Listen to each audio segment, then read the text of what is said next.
Make it a little bit more approachable, right? Because Sagrantino is very angular. It is, of so course. the question is it similar to something that's more familiar? No. That is the beauty. Italian Wine Podcast. Chin Chin with Italian wine people.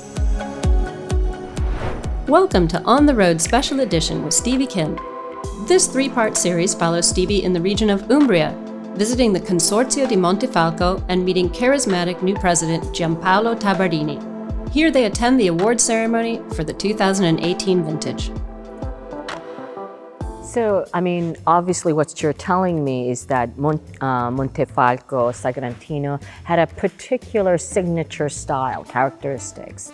And now the individual winemakers and the producers are giving their style, right? Their character. Having said that, however, if we were to make a gross generalization, okay, just speaking about Sagrantino in general, how would you compare it to other big wines? For example, we spoke about being close to Tuscany, Brunello of the situation. Well, let me say, I wasn't expecting a question like this, but I tried to keep an answer anyway. The point is this: if I look to the tannic point of view, so maybe a Borolo. But in terms of structure, body, or color, it can be Bulgari. So it's like if you take a Bulgari wine and you couple with a Borolo, a great Borolo, and what's going on? It shows up as Sagrantino. So it's not so bad. Yeah. It's not so bad. The mix of Borolo and Bulgari. So very far away, two different territories, two different climatic conditions. But Umbria is this, it's two different climatic conditions together. This is another exception. So if we were to compare to, let's say, an international wine or grape variety, where would you go? Like, I always love when I speak to, foreign palates, let's say Americans or others, I always like to say, if you like red Burgundy, why don't you try Borolo or maybe even Etna? I know, it's not the same thing, but that is kind of on the same wavelength in terms of something that they could probably try, as to the next wine. So what would you say for Sagrantino? Well, Stevie, here is the beauty.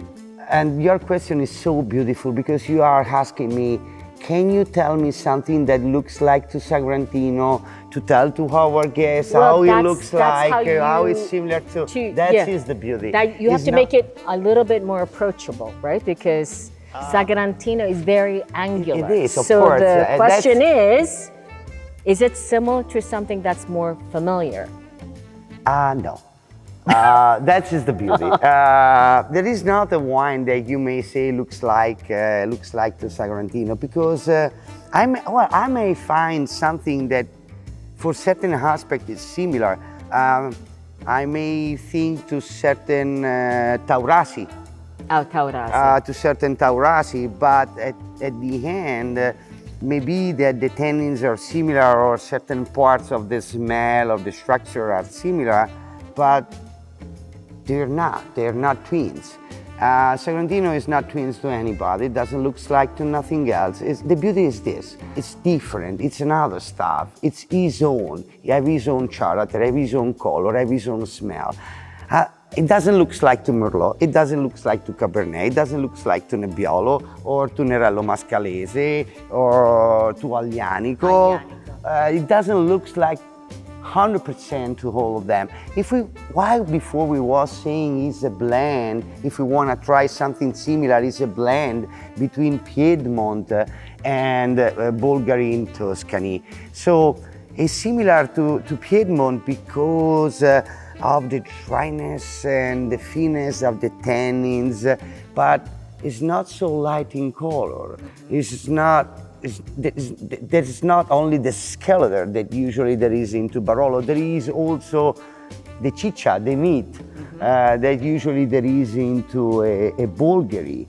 So for me, it's a compromise. So Bulgari, when you say Bulgari, I mean, you're talking about the Bordelaise blend, right? Yes, so, of course. So the cab, Yes. the Merlot. Yes, I was talking. Yeah, Right, that okay. my feeling. So it I is- wasn't thinking to Bulgari Rosso. So yeah, no, that wasn't the idea. So it was the apple lever Bulgari. So in terms of Cabernet Franc, stuff like that, with the complexity on the nose, with the darkness in the color, with the long smell and the multiple nose that every time you turn the glass, new stuff come out. So when you have a so complex things like a Sagrantino, try to fix it into a box is not so easy because you try to go out from the box from any corner. So I have no answer directly for you. No, well, that's very honest, and I like your frankness. You don't pretend to know or have the answer, and that's very. I would very like good. to tell. Well, you know, the point is that we know what we drink, and we drink what is foundable. Sagrantino is produced in less than 1 million bottles. In total. In total, for all the world. So when we talk about... That's actually something good to know. So actually there isn't that much to go around. This is the matter. It's not for everybody because it's unavailable for everybody. This is the main trouble. Sagrantino is produced... It's a challenge to make it more famous. If you make 10 million bottles, 100 million bottles, you talk to 10 million people, 100 million people. If you take 1 million bottle for all the world, you may talk to 1 million people per year.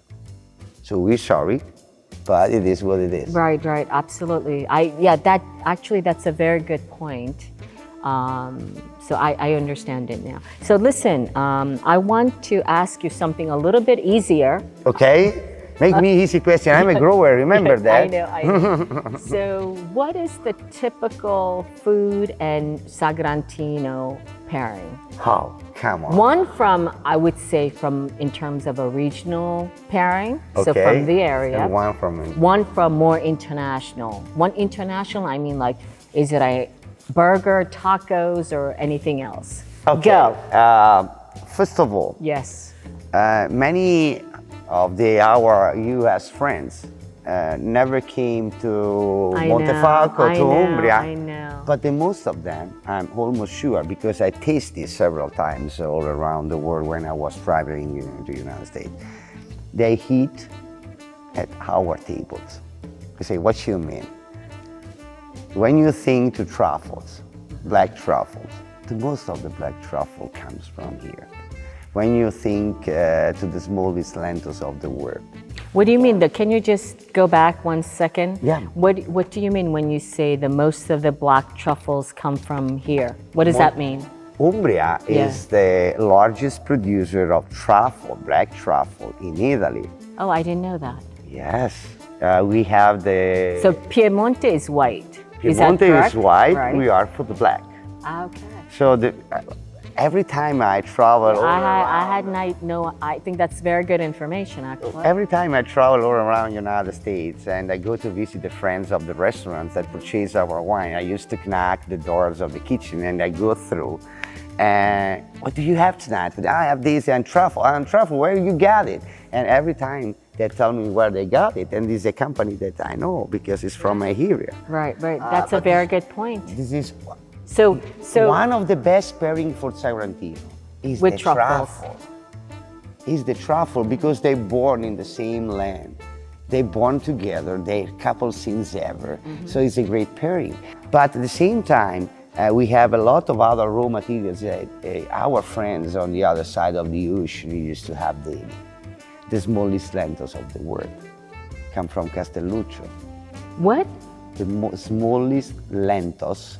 Lentils? Oh, okay, lentils. It's up to Castelluccio. Okay. It's up here. Oh, I see. When we talk about prosciutto, ham, sausage, salami, do you know? Don't tell me it's Umbria is the largest producer of prosciutto. No, I'm just going to cut everything and start over, because if you tell me Umbria is the largest producer of prosciutto. No, it's too easy that. That is too easy. It's even more. You have to know that in Italian language, butcher is macellaio. Right. But the one that butcher the pigs and make sausage, salami, Yes. is not called butcher. It's called norcino, from Norcia, our Okay. village. All right. Because we teach everybody in the booth how to butcher the pig, how to make the sausage, how to make the salami. So how to Umbria make is the ham. heart of the butchering. Yes. Is that We what- teach everybody how to make prosciutto, ham. So the real ham, that is not the San Daniele. No. It's not the San Daniele, the sweet Right. prosciutto. We're talking of the salty one. Aha. So the salty prosciutto is done by a norcino. Oh, I All see. over. Norcino Okay. is a man that is coming from our area. Okay, so these are the local food pairings. But this is just to talk about few. We can go ahead No, for we don't. hours. No, we don't. I think you have an event here in, For sure. in See? an hour, so I don't think we have 2 hours to do this. What comes to your mind when you think about Wow, Sagrantino? that is another beautiful question. One of the easiest things to pair with the Sagrantino is just a steak. So I'm thinking to hold the steakhouse.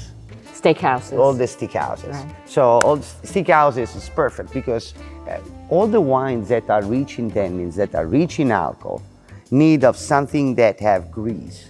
So how better than a steak?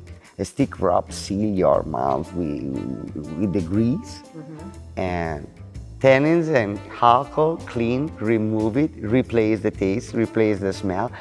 That is the point. When you drink a wine like a Sagrantino by itself, you have a sensation. When you drink a wine like Sagrantino with a steak, it's another world. Because the grease in your mouth affect your taste and change your opinion in any point of it. That's fantastic. Okay, listen, so we're going to take a break, come back, and we want to talk about the white wines of Montefalco. See you later. And that's a wrap for this portion of our 3-part series in Montefalco, Umbria.